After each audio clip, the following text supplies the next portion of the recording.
The Helliepod, as always, brought to you by Viore, one of MJD's very favorite clothing items. They make unbelievable shorts, the bank shorts. Those are the phenomenal. Yeah, the core shorts have the little liner in there. Great workout T-shirts that you can wear anywhere. You can wear them to the grocery store. You can wear them to travel when you start to travel. Long sleeve shirts, board shorts, which are swimming suits for those of you outside of California that don't call them board shorts. And we had a great deal for you too. 20% off VioreClothing.com/Helliepod. That's VUORI clothing.com/Helliepod for 20% off today. The finest athleisure wear, I think, by far, in the world. Invest in your happiness and look good doing it. All right, it's time for the Helliepod presented by Viore.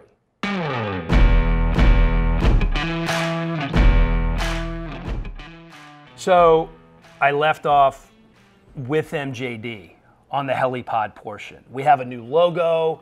It's your little kind of chubby head sideways, nice. and MJD there in teal. I love it. Do you? Yeah, I loved every bit of it. Okay. You don't like when I say chubby head, though? No, it doesn't bother me any because it's going away. When? Probably by the time we finish taping all our Helliepod, it'll be done. Hopefully we can get more, though. That's the plan. Hopefully we can do more, and by the end of the season, I'll be, skinny buff. So kind of like my picks. Yeah, I don't know. Your picks were not great last week. I didn't do an exact tally because I didn't want to embarrass you in front of our listening and viewing public. But I told you Russ was going to cook against Atlanta. We'll get into that. I also told you that continuity and consistency was going to be a huge deal and that Brady would struggle a little bit against the Saints. You weren't buying that either. I wasn't. And the funny thing is about week one, there's so many different things that happen, right? Like teams that we thought, like the Colts, that were going to be a walkaway win against the Jags, didn't happen.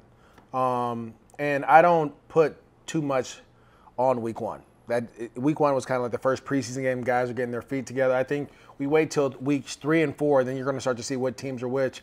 I mean, speaking of that, we have to talk about the Washington football team, your team. Yeah. I mean, Philadelphia is up 17-0. How do you throw 2 interceptions up 17-0? Like, I would just go right into 4-minute mode and just try to close out the game. Well, listen, their offensive line, obviously they didn't have Lane Johnson. They didn't have any. Got absolutely mauled. Carson Wentz sacked a career high 8 times. That defensive front for the Skins is stupid. The Washington football team. Oh, I keep doing that. See, Everybody does it. I know. I did that on Sunday during our DirecTV show, and they kept saying in my ear, thank you. I have to get Redskins out of my head. I'm actually going on one of the Washington football team shows tomorrow. I got to stop saying that. You can't call it that on the show. But they were unbelievable. It was the first time ever where they had 5 first-round picks on the defensive line get at least half a sack in a game. And then Ryan Kerrigan, by the way, old man winner, coming up big in the opener with a couple of sacks. So the funny thing is they've invested in their defensive line, which you're going to win games with your O-line, your D-line, no matter what. Once you start to see all these guys going down, it just, to the wayside. I think the same thing, even when we go to that Monday night, Pittsburgh Steelers versus the Giants. Pittsburgh has an issue. Their whole right side got hurt. Yeah. Your right tackle, your right guard, your backup right guard, Wisniewski went out. Some of these guys are going to have to kind of figure their way out, but Philadelphia's in a world of trouble. You can't have anyone out there. Guys just can't be out there blocking. I mean, you're going against the Rams week 2. That's going to be a tough one trying to block Aaron Donald, who dominated that Cowboys offensive line, which is was I'm glad you brought that up. So Aaron Donald, there were, I believe, pressures on 19 dropbacks for Dak Prescott. And I swear Aaron Donald had at least 10 of them by himself. No question. He is an absolute one-man wrecking crew. He's the best defensive player in football. He's the most disruptive force on the defensive side of the ball. Have you played against anybody that's remotely close to what Aaron Donald brings? Maybe Warren Sapp? No. Julius Peppers was a guy that disrupted. He did it in a different way, though. I remember we went into our first team meeting before we played Julius Peppers, and it was like, look, do not throw a screen on his side because he will pick it and take it to the house. Do not throw any type of check down on his side because he'll pick it and take it to the house. So, and then he was able to get sacks and things like that. I just think Aaron Donald, it's funny, when he wasn't on the field, the Cowboys wouldn't hurry up to keep him off the field, and they literally went down and scored. It was crazy. But when he was on the field, they were going 3 and out, maybe get a first down. They were, so it shows that he is still the best player in football when he's out there. You just got to try to get out, keep him out there as much as possible. But that was, to be honest, that was a really good game. Like, people shouldn't be upset at the Cowboys. I mean, they had an opportunity at the end of the game to win it. What'd you think of that call? Anytime a receiver extends his arms, right? So you're always taught. There's two things. I'm glad we have people listening. I can educate a little bit. I'll educate you here. So if I want to draw a defensive pass interference, I always turn my body to the defender and put my hands up like this. So as soon as he touches me, they're going to throw the flag because he can't look back. He's going to look at me, right? So he's going to run into me. That's DPI. Anytime a receiver does this and he straightens out his arm. I didn't feel like it was fully extended. It doesn't matter. You only can get this. You can't get that. So it's weird. It's like as soon as they see your arm at a certain angle, you could be like this. You could be like this. They're going to call it because they think it's straight. And if you're listening, by the way, and not watching on YouTube, basically what Maurice is saying is that if your arm's at a 90-degree angle, you can kind of push off with the elbow. But the minute you extend the forearm is when they're going to call. They're going to call that. And Jalen did a great job. I mean, he's in LA, so Hollywood acting a little bit. He did a great job of throwing his arms out. But as soon as that ref sees that arm straighten, they're going to call PI on offense all the time. It happened against the Bengals and Chargers with A.J. Green. A.J. Green extends the arm.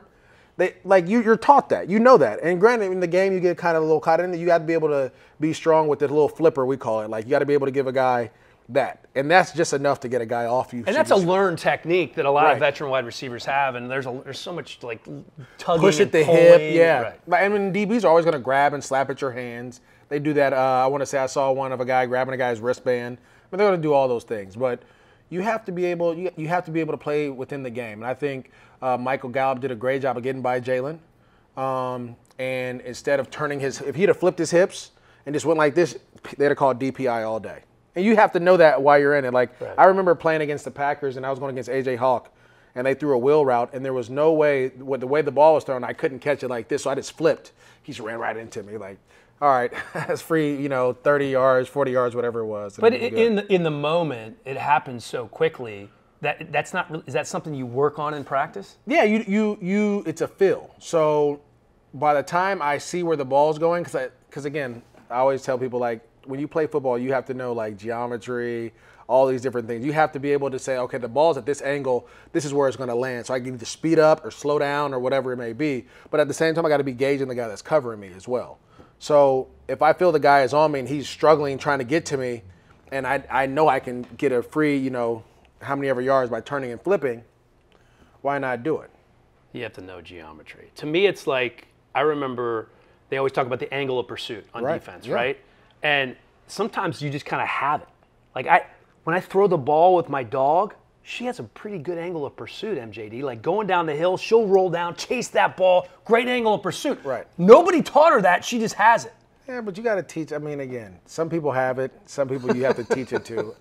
But, again, it's just one of those things. I didn't know how to do that until I got to the NFL. Once I learned in the NFL, I became a better receiver because now, at the worst, if a linebacker is all over me, I know I can flip my hips, have him run into me, and judging the ball and just get a flag. I want to touch on that Rams game a little bit more, just from the standpoint of no fans being there. For those of you who don't know, MJD works for the Rams. He calls the games on the radio with JB Long. SoFi Stadium, unbelievable. If you saw it on Sunday Night Football, I'm just absolutely gorgeous. There were 3 games that had fans. Mm-hmm. There were 16,000 at Arrowhead on Thursday. Jacksonville had 17,000. And then Denver at Mile High for the Titans game, they had 500 just friends and family.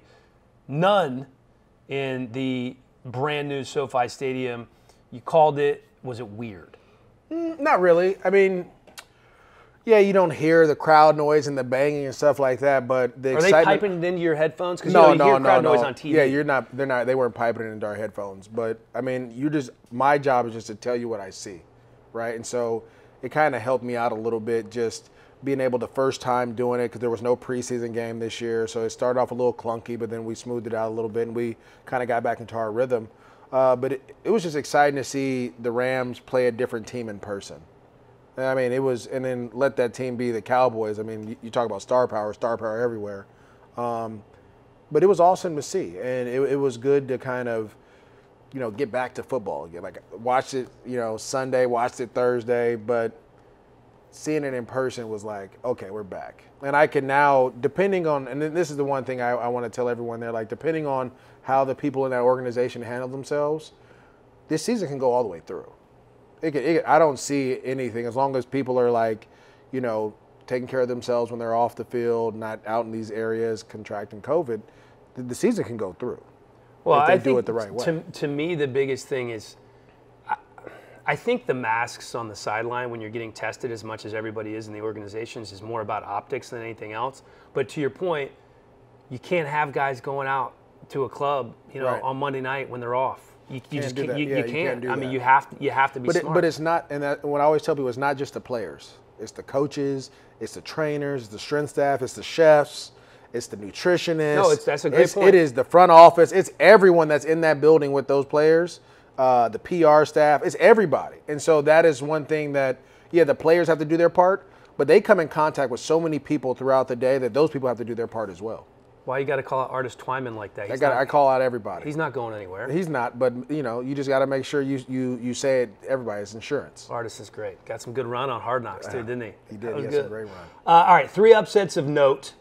Which one surprised you the most? Your Jags beating Indy, my Washington football team beating Philly, or Arizona beating San Francisco? Man, all were crazy. I actually, I picked the Colts over the Jags. So I guess I have to pick against the Jags again this week against the Titans just so they can win. It's just kind of how it goes now. It's kind of the thing. You feel a little guilty. Yeah, I do, but you got to do it. But to me, it's the Cardinals beating the Niners. I mean, that is crazy to me. The Niners at one point were averaging 8 yards a play.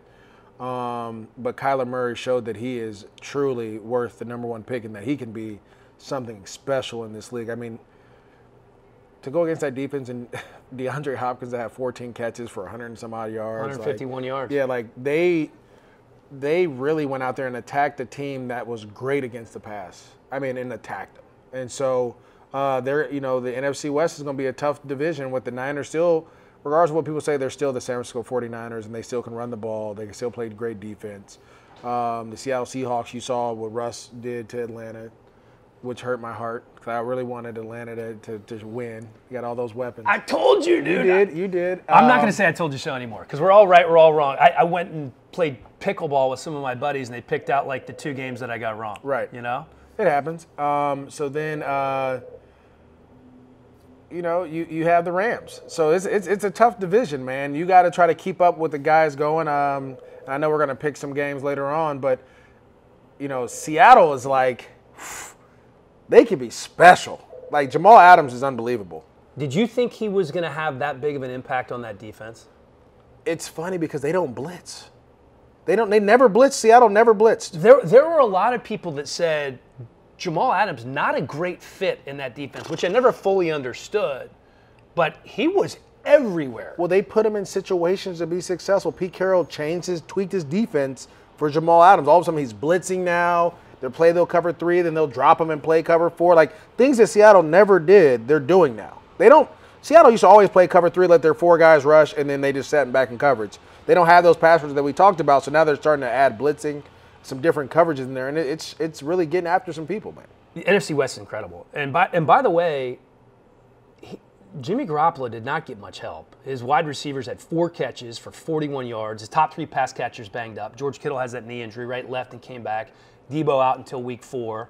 Brandon Ayuk supposed to be back. Kyle said that he expects him back for week 2 against the Jets, who, by the way, are going to be without Le'Veon Bell. Richard Sherman goes on IR with the leg injury, but I just think taking on the Jets, that's a bounce-back game for anybody. Yeah. So I think the 49ers are going to be okay. All right, let me ask you about this because this was a huge topic of conversation early in the week.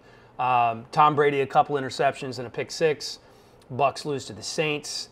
And then Bruce Arians comes out and basically says, he didn't play great. And we expect more. He expects more.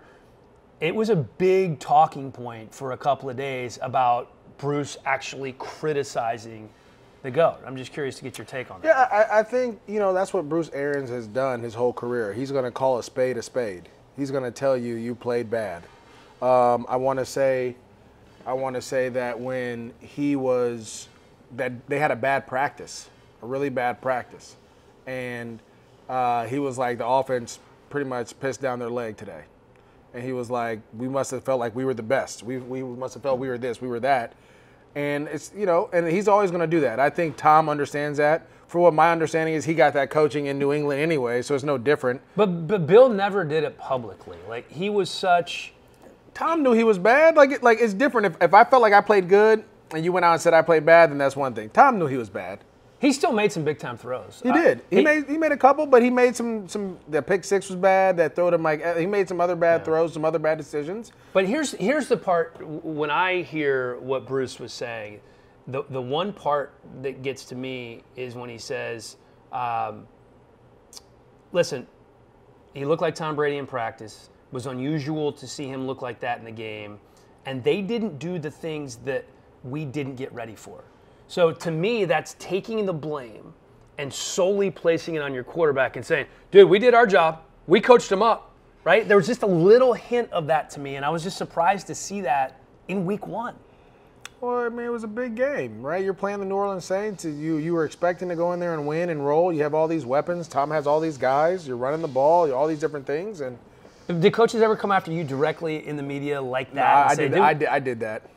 I've done that a couple times where I went after, I'm like, listen, if we're going to lose, let's lose doing what we do best, running the ball. Let's not lose throwing the ball 40 times. That's not what we're built for. We didn't have the players to do that.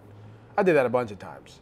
Because to me, it's like, if I was on a pass-happy team and we had weapons and we're throwing the ball over the yard, okay, we lose that way, that's just what we were. If I was in Indianapolis Colts and we lost doing that, so be it. But as the Jacksonville Jaguars, we run the ball. We have 340-pound linemen. We have 2 or 3 backs. We lose running the ball. That's what we're going to do in playing defense. If we lose being something that we're not, that's when I get frustrated. So who gets pissed off when you say that? The head coach, the offensive coordinator, the quarterback? And how would that go? I think everybody gets upset. But if I was lying, then, you would have gripe with me. If I was like, all right, the quarterback played like hell when actually he was 19 for 20, 3 touchdowns. It would be, or if I was like, we need to run the ball and we won throwing it, that would be something different. But I remember a game, we went into Seattle, we lost 41-0, I want to say. And after the game, I'm like, listen, what's the purpose of paying me all this money and giving me the ball 8 times in a game? That makes no sense to me. Yeah, but you get behind 28-0. It doesn't matter. We should always stick to who we are, regardless, because you're going to try to catch up, but if we're not built that way, we're not going to catch up. It's like quicksand. It's like you're struggling doing something that you're not supposed to do, and then you just keep sinking deeper. We might as well go back to the fundamentals, work on our game plan, work on what the things we did, run the ball, play action pass was what we were, and we'll be fine. So I said that, and then they came out. They wanted to make a statement the next week. We played the Rams, the St. Louis Rams. 40 times? I touched the ball 35 times, 40 times. It was crazy. But guess what? We won. Well, I'll say this. And so, hold on, we won. So I proved my point. No, I understand your point, but when you're down by 4 touchdowns and it's midway through the 3rd quarter, you can't run the ball. You have to throw the ball. Why? Because there's not enough time in the day to run the ball. You don't know that? I do know that. How do you know There's that? 15 minutes a quarter. Right. So let's say we break off a big run. Poof, boom, we break off a run. Go 60 to the crib. Now we're down 3 touchdowns. We get a stop. Well, the fair assessment, but when you get stuffed, But when 5 times in a row. But if you haven't run the ball, how do you know? That's neither here nor there. But what I'm saying is, back to the thing with Tom Brady. All they're going to do is go back and they're going to play. They're going to practice. He's going to practice harder.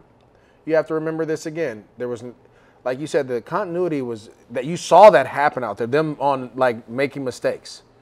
Now people have come out and said Tom has lost it, and all this, and I won't say that, but I will say that. When you speak a certain language for so long and then you go to a new place and you have to speak a different language, because that's all football is. It's it's the same plays but different terminology. So if you call a slant, I may call it a 1.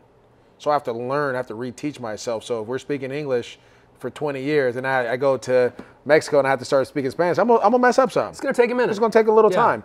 But I think he'll be better as it goes on. Were we parsing exactly what Arians said too much? He said, I'll expect a little more grit and determination next week. I don't know that grit and determination had anything to do with the pick 6 and the other interception.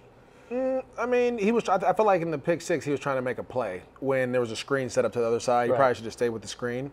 And there's some miscommunication with Mike Evans on the other interception. And actually, I will credit Arians with this. In his post-game press conference, he said, that's on Tom. And then he said, you know what, Monday I watched the film. That was actually on Mike. He should have kept running. But I'm just curious to see where that relationship goes if they have another loss. Brady's never started 0-2.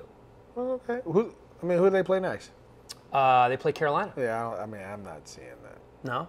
Well, the Panthers have a young defense. And oh, by the way, that Bucs defense, I know they didn't look great. They're pretty damn good. They played well early on. And they shut McCaffrey down last year. Both games under 60 total scrimmage yards, his 2 worst games of the season. Time for a quick break so we can tell you about our sponsors. And if you're a sports fan like me and a fantasy football fan as well, you know about DraftKings. You can play daily fantasy on there, and you probably have been for the last couple of years. Now you can bet as well. DraftKings Sportsbook is giving all new users a chance to turn $1 into $100 when they bet on any team. That's right. You place a $1 bet on any team.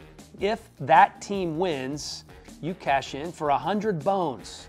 How good is that? DraftKings, safe, reliable, and secure, making it easy for you to deposit and withdraw your money at your convenience. Download the top-rated DraftKings Sportsbook app now. Use the promo code Helliepod when you sign up to get this can't-miss offer. You pick any team during week 2, you bet $1, and you win 100.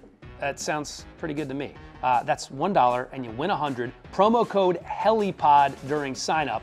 For a limited time, only at DraftKings Sportsbook. Must be 21 or older. New Jersey, Indiana, or Pennsylvania only. Eligibility restrictions apply. See DraftKings.com/sportsbook for details. Gambling problem? Call 1-800-GAMBLER or in Indiana, 1-800-9-WITH-IT.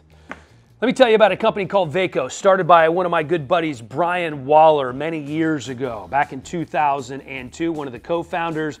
Vaco is the premier talent and solutions firm that provides boutique-level service with global reach in areas of consulting, consultative project resources, executive search, permanent placement, and strategic staffing.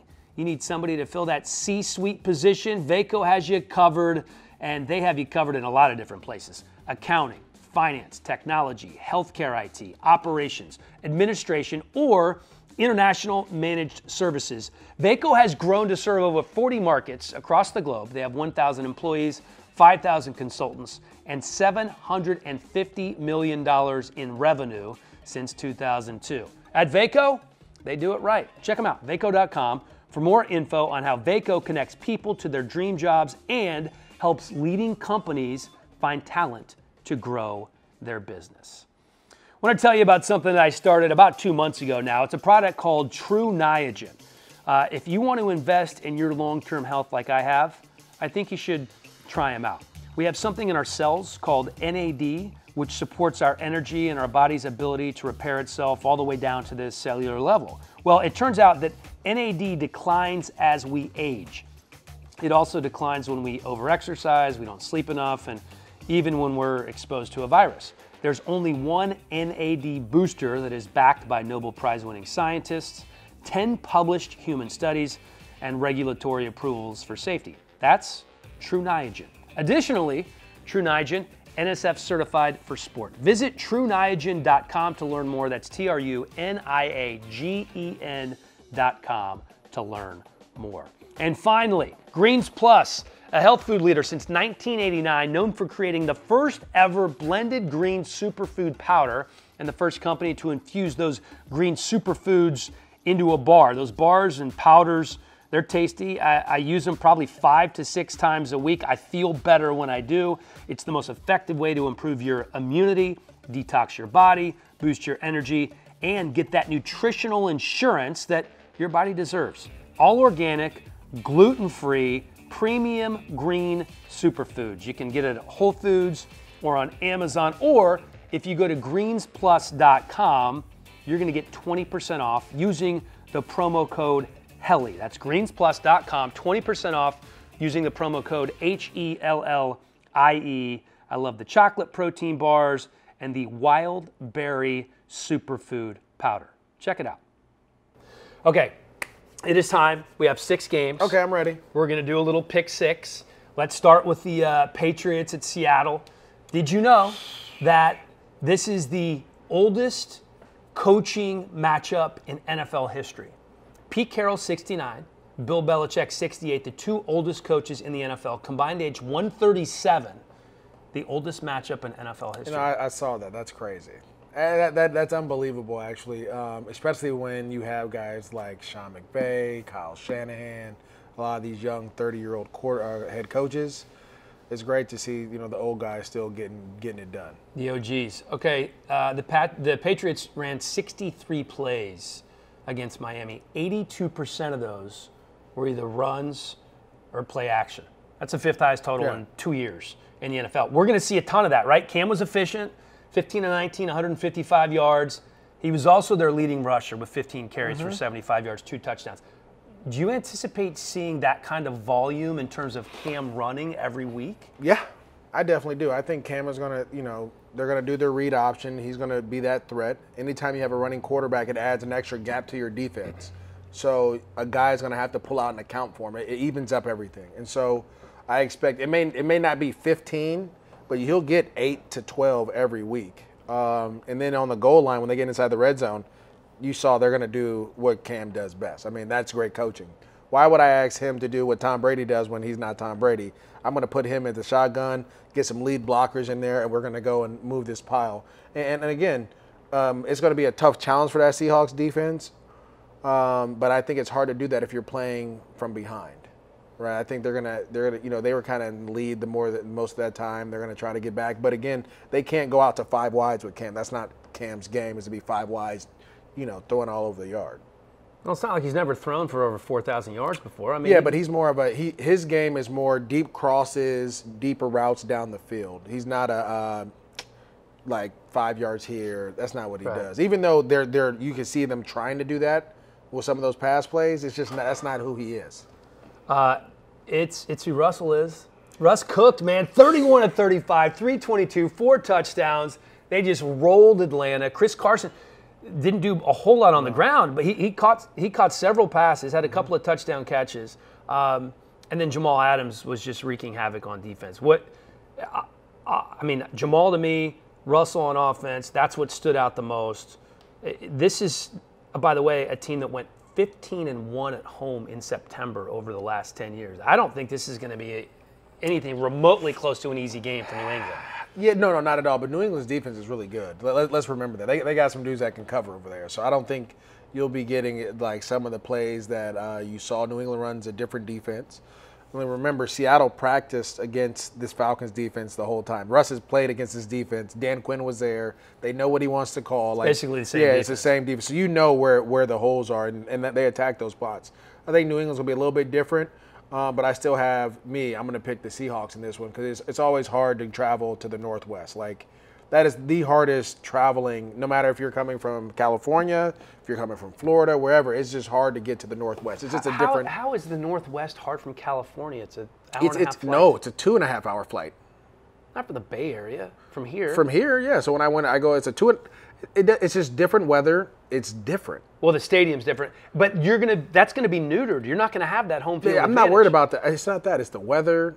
Like, it gets windy, wet. If you're not used to throwing a wet ball, but Cam has had success in Seattle. He's been up there with the Panthers and had success. I just think right now Russ and them are playing pretty well. Yeah, no, they're playing great. Right, that was vintage Russell. All right, I like Seattle too. Okay. I'm gonna go 24-20. Okay. Seahawks in that one. Ravens Texans. The Ravens just, I mean, they just. We shouldn't even really put too much time into this. Houston, DeAndre Hopkins is probably the best receiver in football, and I'm going to tell you why. Because he impacted 4 teams in week 1. Okay? The Niners couldn't cover him, exposed them defensively. Obviously, the Cardinals impacted them with that performance. And then the Houston Texans didn't do anything until the fourth quarter till the Chiefs stopped playing defense. And literally, they couldn't move the ball at all. And then, obviously, he impacted the Chiefs by helping them blow them out. So, the Texans are going to struggle. They don't have many weapons. No, and Will Fuller, because they started throwing it later, 8 catches, 112 yards. The other 3 receivers, Brandon Cooks, Randall Cobb, Kenny Stills, 4 catches, 52 yards between the 3 of them. That's what I'm saying. That's an issue. And so where Baltimore offensively is rolling, and we saw what Houston was doing defensively, it wasn't good. And Lamar is just getting better. and better. It's so scary to me. When you look at the numbers with Lamar, he has 27 touchdown passes and 1 interception in his last 8 games. Dropping dimes last week against the Browns. He was 11 of 13, 194 yards, 3 touchdowns on throws of 10 yards or more. I'll be honest, I thought Lamar was a good college quarterback. After his first few games in the league, I'm like, dude, he's not a good thrower of the football. He has gotten better. I mean, obviously every year, but almost every game. Oh, and that's the scary part. Like, his athleticism is going to hurt you. It's going to make you account for. Like I told you about Cam, like you have to account for that. But now when he can drop back and just throw dimes and start to pick you apart, and he's getting better throwing the ball outside the numbers. He has an arm, so he's getting more accurate that way. And they're starting to utilize guys differently. Like they might be the most complete team in football. They are. Them and the Chiefs. They're up there. The Chiefs are probably the most complete team. They can do whatever. This is the problem, and the problem with it when they play the Chiefs defensively, they're either you're going to allow Patrick Mahomes to throw the ball over the yard, or he's going to turn around and hand it off to Clyde Edwards-Helaire. And we saw that he had 106 yards after contact. So those are the top 2 teams. I just think the Ravens are just going to maul people. Like it's like this is not even going to be a close game. I know you are a fan of fantasy. Mark Ingram. Should I worry about Mark Ingram right now with J.K. Dobbins right behind him? No, I think Mark Ingram's going to get his touches. It's just some games J.K. Dobbins is going to do some things, and then some games Mark Ingram's going to do something. He'll just vulture some of those goal line carries every now and then. I'm going to pick it. I mean, I know clearly we don't need to pick it because you're going with the Ravens easily. Yeah, easily. This is not even close. All right, I'm going Ravens 33-20. Falcons, Cowboys. This is a sneaky big matchup, man. Both teams coming in 0-1. Teams that start 0-2 make the playoffs just 12% of the time. Well, so I think that percentage is going to change with the added playoff team. So it may be a little bit different, but I don't know what's going on with Atlanta's defense, man. Like, I don't understand. It just hasn't been fully fixed. I just feel like it fluctuates year to year, and I don't know if it was as much Atlanta's defense or just Russell cooking last week. You know, it might have been. It was a combo platter. I guess. And it don't help because Dak is just as good and probably just as good. Yeah, I think Dak is just as good as Russell Wilson. Oh, watch when you see it. Like, it's different. Again, who's going to impact the game the way Aaron Donald did? The only reason that Dak was under pressure so much, and he was still making plays. The Falcons don't get pressure like that.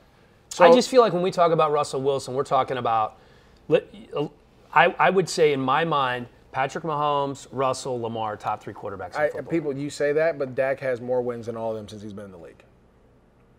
Than Russell Wilson and Patrick Mahomes? Yes. Well, he doesn't have more wins than Russell Wilson. I want to say he has more wins since Dak has been in the league. Dak has more wins than Russell Wilson for sure. Because it's Tom Brady and then him. I mean, you can go look it up. This is a great thing about internet. Quarterback winning percentage. Listen, I want you all to, like, this up here is like an almanac. It's crazy. I hope I'm able to pull this up. I hope you're able to pull this up, and it's just going to roll. All right. I'm going to find it. Russell Wilson, by the way, has a 67% winning percentage. So I'm talking about since Dak has been in the league. Dak has a 60% winning percentage. See, every now and then that's how since Russell's been in the league. I said Dak came in after him. Yeah, right. Okay, go to the research pack from last week and look it up. Okay. I want you to look it up. I'll look it up. Then I want you after this. I want you to like edit in you saying like he was right. All right. Because Tom Brady has like 42 or 41. Dak has 40 wins since he's been in the league, and then it was like Russ and some other guys. These, according to the football database, all-time winning percentage just for these quarterbacks. Tom Brady, 76%. Okay.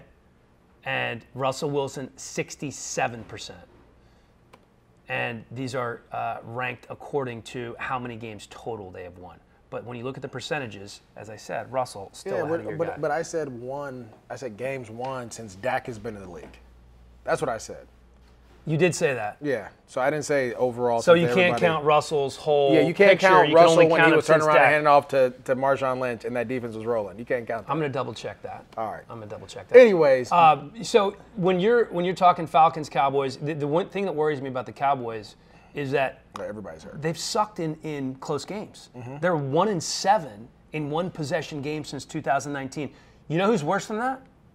One team the Bengals, who haven't won a one-possession game. And they lost Blake Jarwin for the year. Leighton Vander Esch has a broken collarbone. Can you? I'm not even saying this to put you on the spot. Can you even name the Cowboys' backup tight end? Because I had forgotten. I had to look it up. There's the guy, kid from Stanford. Dalton Schultz. Yeah. Okay. And then they had another guy jump in as well. But so he has 13 combined catches in 18, 19, and this season. So there's a massissive drop-off, right? Yeah, but you still have Amari Cooper, you have CeeDee Lamb, you have Michael Gallup, you have Zeke. Okay. Dalton Schultz will be blocking. So you're not worried about it? Not worried at all about it. I mean, it wasn't, they didn't really, they tried to use Blake Jarwin, but they couldn't. He was taken away from the game. So I think that Dak is going to lean on those three receivers outside, which again, I'm trying to figure out who Atlanta's going to have cover who in that situation. And then you have to get pressure on them. Hopefully Lyle Collins comes back this week. I don't know if he'll be back, but I mean, at the end of the day, man, like Dak is making it happen. And I think he'll be better next week when he plays the Falcons because there won't be as much pressure on him. So you think Dak's a top 5 quarterback? I don't. The rankings are so tough. It's hard to say top 5 when you have like Tom and Drew and Aaron Rodgers and all those guys in there. But Dak is definitely a quarterback that I would be comfortable with on my team because I feel like we can win games with his skill set. Man, they made a big mistake not paying him earlier. Oh, they're gonna win. They're gonna start winning games, and then they're gonna have to cash him outside. I mean, they're gonna pay him $8 million per year more than they would have originally. That's why you don't let other guys get paid before your guy. I don't know why this is a field pick. Yeah. I'm picking the Falcons 28-25 in an upset in this game. That could happen. It's gonna be. I don't know who's gonna cover Julio on that defense, but I just feel like for me it's gonna be the Cowboys, and I'll give you a score. I think it's gonna be 28-24 Cowboys. Cowboys. So you're basically just flipping that the other direction. Yeah. Another game between two 0-1 teams, the Vikings and the Colts. Minnesota, obviously the victim to Aaron Rodgers, who just shredded him. The Colts upset by Jacksonville, as we talked about earlier. To me, this is the Jonathan Taylor game. He's stepping into that number 1 role with Marlon Mack injured. He's not going to really be out there like that. I think Nyheim Hines is going to be their third down guy. And when you're talking about Phillip Rivers and what you saw against the Jaguars, they were in 11 personnel and things and stuff like that. So hopefully they, I know they want to run the ball, but let's be honest. I mean, you paid Phillip Rivers $25 million. You're trying to let him throw it, and that's the problem. That's what happened to the Colts. They let him throw, and he started throwing picks. Phillip is Phillip, right? He had 2 picks. And I think when I look at this game, the Colts defense just wasn't what I thought it was going to be. For Gardner Minshew to go 19 of 20, 3 touchdowns, like even though he didn't throw for a ton of yards, but he looked good. He looked really good, and they just weren't getting pressure the way I thought they should. So for me, I like the Vikings in this, and I think the Vikings get back. They got away from their game plan. Hey, remember we were talking about this when you get away from your game plan. When you're a run-first team, you start trying to throw the ball, then you get slapped by 40 because you're just out there all the time. Your defense on the field. I think the Vikings get back to hand the ball off to Dalvin Cook and getting him going. And if they get him going, it's going to be a long day for that Colts team. I just worry about them defensively, the Vikings. Danielle Hunter's still out. They had 6 new starters. We talked about it a little bit last week with Mike Hughes and Holton Hill. They gave up 522 yards to the Packers. They were playing 12, though. And Devontae Adams looked unstoppable. Well, that's the other thing. Like that's what got me. If I'm Mike Zimmer, and again, I've never coached in the NFL, so I can't tell. I only coach Little League football, but I still think it's the same. Like whoever their best player is, he's not going to beat us. Right. It's the same way in the NBA, right? Yeah. You are not going to win with Devontae Adams. You're going to have to beat me with these other dudes over there. Like, but for Devontae Adams to have the game he had, it's like come on, double team him. Well, I mean, and you do have Valdez Scantling. That's fine. That's fine. Yeah, because I saw him drop 2 big plays, 2 big passes. He did. Phillip Rivers, by the way, 0-5 against Mike Zimmer in his career, going back to 2010. That's back to Zimmer's days in Cincinnati. That being said, I'm picking the Colts to bounce back. I feel like they're going to get this done 27-24. Give me the Colts. Yeah, I'm going to take the Vikings, and I think it's not even going to be close. Oh, really? I think they're going to blow them out? I think it's going to be one of those 28-10 games. And I'll tell you why. Because Phillip's going to turn the ball over. He's going to throw it into coverage. You just put Phillip Rivers in the dirt. You're just done with him. I mean, listen. you did it all last year, and then you do it again week 1. I have to go off of what I see. I thought you say don't put that much stock in week 1. But if you do it all last year, then you come back and do it again. It's like, I mean, fool me once, right? Like, Jesus Christ, bro, just don't throw it to the other team. You're good. But he has to throw it to the other team. I was a little bummed because I thought, I've been saying it all offseason. To me, the Colts were a scary team. Yeah. The offensive line is unbelievable. That defense was vastly improved last year. You add Jonathan Taylor to the running game. You don't sound like you're sold on Jonathan Taylor either, by the way. I have to see it. I have to see it. When I watched this tape at Wisconsin, there was some, I always, and this has nothing to do with him. This has nothing, like, I was questioning. Don't say no offense. No. We're talking about him. So. No, that's what I'm saying. Like, I questioned Melvin Gordon when he came out, Monty Ball, all the backs that came out of Wisconsin, because you run through these gaping holes all the time. Like, the holes are as big as where we are right now. Like, they just run through it. Do you hate the entire Big Ten or just Wisconsin? No, I don't. It's not about hating. I just feel like the holes are much smaller. You have to anticipate more in the pros than you had to do when you're at Wisconsin. I mean, those linemen get drafted every year in the first round, so you're used to having great blocks. When you get to the league, it's not like that. So I have to see him work. I mean, Ron Dane won the Heisman, right? And yeah. He had a couple decent years with the Giants. But no, you see what I'm saying? Like, I understand your point. So that's where I have to see it when it comes to Wisconsin running backs. I have to see it. So he has to show you. Like, he's from Missouri, the show me state, but he's not. He's from Wisconsin. I'm from California, the show you state. So I need you to show me what's going on. All right, show me who you like in this Giants-Bears game. Giants 0-1, Bears coming in 1-0. The Giants lost to Pittsburgh 26-16. Bears escape with a win after DeAndre Swift dropped that winning touchdown pass. The Lions absolutely imploded in the fourth. They did come back, the Bears did, from 17 down, and Trubisky had 3 touchdown passes, tight window throws in the fourth quarter. But here's what stands out to me.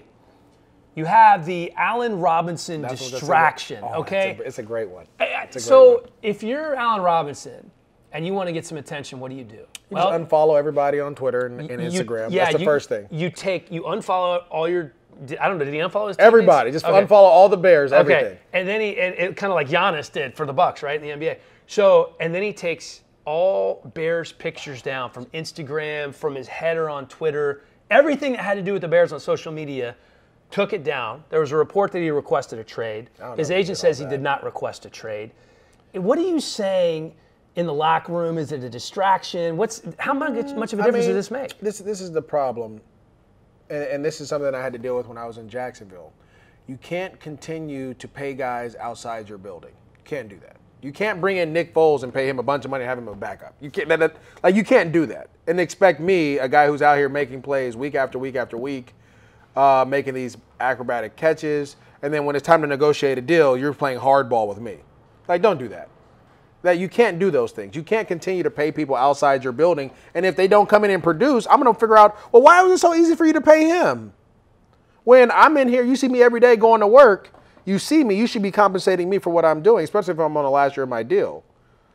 And so in that situation, that's always going to be the issue. It's like, and every team is going to be that way. When you talk about the Baltimore Ravens, when you talk about the Pittsburgh Steelers, any team, the Green Bay Packers, you can't draft a quarterback in the first round, man, and then he's on the bench. And then you expect your man. It worked out pretty well. No, it didn't, because you can't expect your man Aaron Jones to be like, hey, where you want to play hardball with me after all? Like, you just wasted a draft pick, bro. Like, what? Like, the locker room is a very, very unique and fragile dynamic. You can bring one person in, and if that person you pay, because as soon as you pay someone, everyone looks to that like that's the gold standard. If he's not the gold standard, everyone's going to drop their stuff, or you're going to have guys very upset because you're paying him a bunch of money, he's doing nothing. And yet I'm doing all the work, and I'm not getting compensated as much as this guy or more than him. So is Allen Robinson more motivated or less motivated against the Giants this week? I think he's going to be more motivated. The Giants' defense is actually really good. I didn't expect them to be as good as they were. I'm going to pick the Bears in this because the Giants' offensive line is not good. And it's not their left tackle is really good. Their rookie left tackle played well. I just think they have so many other issues on that O-line that they have to try to figure that. You have a tackle playing center. Like, it's just a lot of things. And that Bears defense they're starting to kind of pick it up. I think Khalil Mack will have a big day. So, to your point, they got 3 new starters on the O-line. Yeah. Obviously, Nate Solder, opted out before the season started. Saquon had 29 yards against Pittsburgh. He had negative going into the fourth quarter, negative rushing yards going into the fourth quarter. And he was hit at or behind the line of scrimmage on 11 of 15 carries. Initially, I was going to say, what's wrong with Saquon? Well, the offensive line is what's wrong with Saquon right now. Well, yeah. I mean, in the running game, yes. I think in the passing game, they tried to get him the ball a ton in space, which Jason Garrett did something completely different than what he was used to. Throwing the ball, he had some big runs, but again, man, like, you have to fix the offensive line. How do you, at this point, right? Your offensive line is patchwork. There's a thing called trade. I mean, you better start looking around. There's some guys in free agency that may still be out there that you could find, but they can't do. You can't do much about it right now. Yeah, that's going to be an off-season thing. So that's going to be Achilles heel for them the whole year. By the way, you talk about that Bears defense. 92 yards per game is what they have allowed over the last 3 years, which is the 3rd best in the NFL. I still think it's going to be relatively close. I go Bears 20-16 in this one.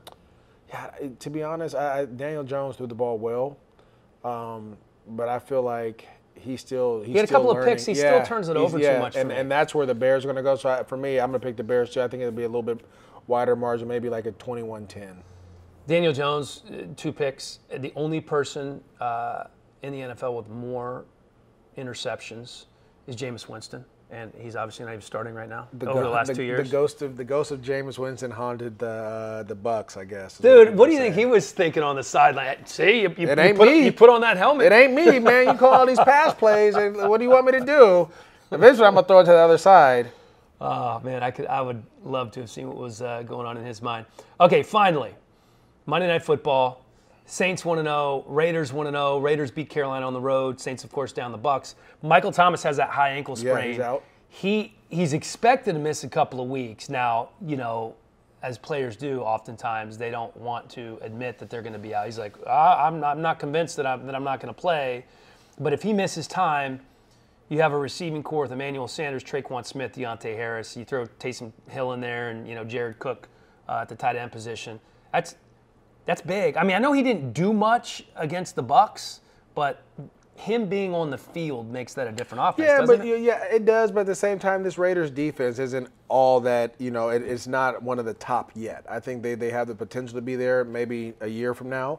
But you're still going to lean on Alvin Kamara. You're going to lean on Latavius Murray and offensively. And then Drew Brees is going to, he's going to dink and dunk. He's going to get the ball to the guys that are open. You'll see, I think, more of the Drew Brees that we're used to being, like where not the guy that was just throwing it to Michael Thomas every time, but now he'll spread it around a little bit. And their defense is still one of the best in the thing. And to be honest, a little revenge game. Dennis Allen, wasn't really handled the best when he was with the Raiders. So you got a little revenge game going on. He's the one that drafted Derek Carr. You never know. It may be a little, try to get after this guy a little bit. I'm going to go with the Saints in this one. Just because I think the Saints just have more, right? I think the Las Vegas Raiders are ready to start making plays and exploding, but they just don't have everything yet. Who's going to make a bigger impact, Josh Jacobs or Alvin Kamara? Oh, Josh Jacobs will. They're going to have to stop him. I mean, if you saw the Carolina Panthers didn't do that, so he had 3 touchdowns. Like, they're going to run the ball. Yeah, he had almost 100 yards. Yeah. I kind of under the radar. He had 4 catches for 46 as well. No, they're going to run the ball. He's going to be more involved in that offense, but I truly believe that it's just not enough, man. Like, you got to be able to score points with the New Orleans Saints. If you don't score points, it's going to be tough. I mean, I remember a couple years ago, the Saints and the Rams were having this battle back and forth. I remember Marcus Peters and Sean Payton were going back, and they were talking trash to each other, and they called it the Gumbo Bowl and all that. You weren't winning that game scoring 21 points. Right. You got to score in the 30s and the 40s if you're going to beat the New Orleans Saints. All right, this is I have 2 upset picks, and this is one of them. I just feel like the Raiders have juice right now. I love what Josh Jacobs is doing. I feel like Derek Carr's been accurate, and the element. And I didn't think he was going to be a flop, but I think Henry Ruggs has the ability to stretch that defense, take the top off the defense like no player they've had in a long time. And, he didn't have a huge game last week, but he's going to be a difference maker as a rookie. Yeah, he'll have it. They have a couple rookies that they're going to lean on, but I still like I'm a Raiders fan. Like I grew up a Raiders fan. I played for them for 6 months. You know what I'm saying? It was a great time, right? that was probably the highest paid 6 months of your life. It might have been 10 months, if I'm going to be serious with you, but I just like when you look at this thing, man, I just feel like the Saints, they just got too much going on. Like they're on a mission right now. You could tell like doing trick plays at the end of the fourth quarter. Like Sean Payton has that aura. It's not even an aura. Like I don't want to call it. Like he just has like a little a-hole in him, Like sure. He's gonna try to like dig in in a good way. In a good way. It's a great way. If I'm a coach, that's how I coach. Like I always tell people, like when I was coaching my little kids, like they're like, "Oh, you ran the score up." Like it's not my fault. Like we're just running the same plays. Like they have to try to stop us too. You know what I mean? Like this is how I feel. And I feel the same thing with him. Like he goes in there, and if someone runs a score on me, it's like, all right, we got to go back and fix this up. Otherwise, we're gonna get trounced again, right? Like we can't have this. But I remember in the preseason, he was doing like onside kicks. Like he doesn't care. He also said that he thought it was his worst play calling game against the Bucs that he's had in a long time. And he's saying that after a win. Drew Brees said the same thing about his own play. He's like, I really didn't play well, which could be a scary thing. I think there's a little something to the Raiders finally. But I could also, on the flip side, I could also see the Saints just blowing the doors off the Raiders. I could see both things happening here. That's it, dude. Is there anything else you want to get off your chest? No, I would say this. I think the Denver Broncos, their fans have a lot to be excited about. It may not happen this year because they're so young. Jerry Jeudy's the truth. Yeah. Jerry Jeudy's the truth. It comes down to this. Like he's pure. He's probably the best receiver we've seen come out of college in a long time. He's legit, and he's such a good route runner, and he's so athletic. I will say this. I was not sold on Drew Lock. I liked what I saw from Drew Lock. Yeah, well, it was solid. I thought it was good. Not spectacular, but they talked about him having a little bit more of a swagger this year, and I felt like we saw that. Mm-hmm. I think, again, like I said, I try not to put so much weight on week one. There were some good things.